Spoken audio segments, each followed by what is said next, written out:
faly tiritsy. Nga atao lelika. Ahoana fandeha? Manao any? Amin'ny forma. Ina ny vaovao anao? Tsy hitako lesy zay mahatamana anareo aty. Volana Antananarivo rofo-potsiny amin'ny Sobiky. Vao tonga any laha to dia mandroaka fotsiny isan'andro. Tsy hain'ny laha hoe avaiza fa tonga dia tonga fotsiny ao. Maninona ragnara andao laha hoentina any Antananarivo dia any laha dia miara mitady vola any tsika se laha. Tangosana fotsiny ny vola any hoa. Zay amin'ny ohatr'izao ana ohatr'izao e. Zany fofitainao be zany ve dia mahatamana anareo aty. Ifofony kely ane. Zany ny déodorant anaran'izany. Koa izay lesy ny omby sy ny kisoa sy ny vorona lesy ny taoko tsy mety raha andeha hiakatra any Antananarivo any a. Tena andao laha hiakatra any Antananarivo.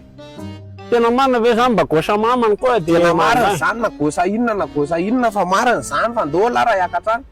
Zao ary aloha mba hiandry tsena Alakamisy dia zay vao misy taxi brosy mitondra nay makany fa tena tsy misy raha zaoko. Dia tsy hainako eo amin'ny stationnement amin'ny stationnement ianao mitsena nay fa tsy dia hainako eo laha fa zay ary. amaraina. Za koa mbola makamaka, za koa mbola andeha mangamanga fianakaviana kely fa zay. Zay ary Miandry anao a zany. zay Dia rehefa revon'lay atohako daholo e. zay Tsy hitako mihitsy zay tsara ty Antananarivo atyko. zao. Ty lesa miaina mihinan-kanina fotsiny. Nahita Nahita ino? volaka Taizy ino? Saika efa mitena rofo fotsiny. Zava mitena anao fa rofo fotsiny ao vola ty fa tatilo ty ataontsika sakafo e. Dia rapitso tsika vao manomboka manampy. Ampiriny tsara. Raha rapitso. Ampiriny tsara.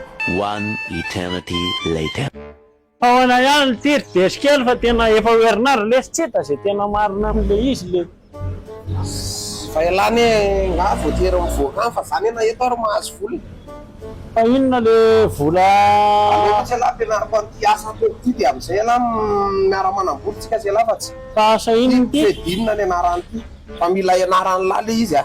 Fa raha vao tsy mahay ala dia very vola fotsiny fa mila mianatra an'ity aloha ala. Koa dia fitaka indray zany ohatran'le antaresy katlesy reny le. Tsisy idiran'ny zany ty fa iala mihitsy mitantana ny kapitalina ny lahy amity. Fa raha ohatra tena liana an'le izy ala dia afaka manaraka an'le ty Yando Trader ty ny pagen'le ry amin'ny Facebook. Io Yando Trader io manko efa 10 taona zay nanaovan'le ry an'io aso. Dia mahay le ry afaka mampianatra ny lahy fa za manko raha ohatra ala zao sendra ny olona tsy mahay dia vao soloky any ohatranazy zao tsy mahay. Za izy soloky any lahy fotsiny nefa. Dia ry zany ny tena mahay an'io dia mampianatra an'le izy le ry.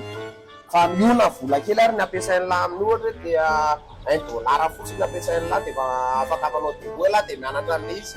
Ohatra ny zavatra rehetrarehetra ihany. Mila ianarana izy vao hay dia mahazo vola lahy. Indray ary lahy mety maty amiko rehefa tsy hain'ny lahy mitantana an'le izy fa tsy maintsy mahazo vola foana. Fa za ato an-trano dia afaka manao an'io fotsiny. Fa ialany afaka omeko aloha zao e. Ialany mitantana anazy a.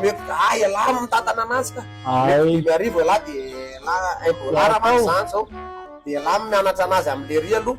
Mianatra anazy miaraka amin'le Yando Trader ry ala. Hitan'ny lahy io hoe ahoana ny fandehany.